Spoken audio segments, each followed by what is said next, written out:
Number 4-এর যখন আজকে কথা বলবো তোমার হচ্ছে নাম্বার 4, মানে যাদের মূলাঙ্ক 4 তাদের হচ্ছে রাহুর নাম্বার। রাহুর নাম্বার মানে তারা দিমাগ দিয়ে সব কিছু করতে পারে, মানে দিমাগ ওদের এত স্ট্রং, দিমাগ দিয়ে সব কিছু করতে পারে।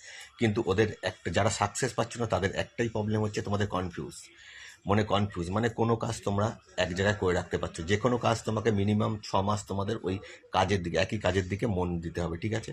তোমাদের এক কাজের দিকে মন দিতে হবে, আর হচ্ছে দিমাগ দিয়ে কাজ করতে হবে, ঠিক আছে? তোমাদের হার্ডওয়ার্ক কিন্তু না, তোমাদের দিমাগে মানে প্রেশার লাগাতে হবে, ঠিক আছে?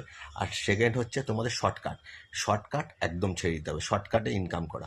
তোমরা সবসময় রাহু এটা নাম্বার, এটা হতেই পারে, তোমাদের মনে আসবে এটা নাম্বার হবে, শর্টকাটে ইনকাম করবো, আর সবসময় এত ইনকাম করবো, অনেক ইনকাম করবো, শর্টকাটে সবসময় কম সময় বেশি ইনকাম করবো, এই জিনিসটা তোমাদের মধ্যে একদম, যাদের 4 নাম্বার একদম ছেড়ে দিতে হবে শর্টকাট তোমরা যখনই ছাড়তে পারবে তখনই তোমাদের ডেভেলপ হবে।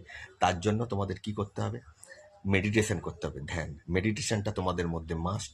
আর হচ্ছে দুর্গা কবচ তোমাদের পড়তে হবে, আর মেডিটেশন এইটা তোমরা করে যাও, দেখবে তোমাদের এইটা হবে। আর রাহুর নাম্বার তোমাদের সবসময় উল্টো দিকে, খারাপ দিকে নিয়ে যাবে, নেশা মানে বাজে জায়গায় নিয়ে যাবে, এইটা তোমাদের সবসময় ছেড়ে দিতে হবে। বাজে জিনিস রাহু এটা তোমাদের নিয়ে যাবেই, কিন্তু তোমরা ওই জায়গা থেকে সবসময় দূরে থাকবে। আর শর্টকাট একদম করবে না। যখন তুমি শর্টকাটে যাও দেখবে আগামী দিনে প্রথমে তোমরা ফল পাবে, কিন্তু আগামী দিনে লাস্ট পজিশন দেখবে তোমরা জীবনে কোনো ফল পাবে না। তাহলে তোমাদের কি করতে হবে? শর্টকাট ছাড়তে হবে যাদের 4 নাম্বার। আর কি করতে হবে? একটা জায়গায় মন দিতে হবে।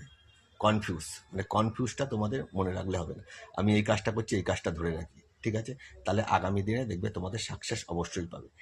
যাদের মূলাঙ্ক 4 অবশ্যই এটা করো, দেখবে তোমরা সাকসেস পাবে। আমার ভিডিওটা যদি ভালো লাগে অবশ্যই সবার মাঝে ছড়িয়ে দিন, এবং আমার রেমিডিটা করে যদি তোমরা উপকার পাও তাহলে অবশ্যই আমাকে জানিও। নমস্কার, ভালো থেকো, অভিনন্দন রইল।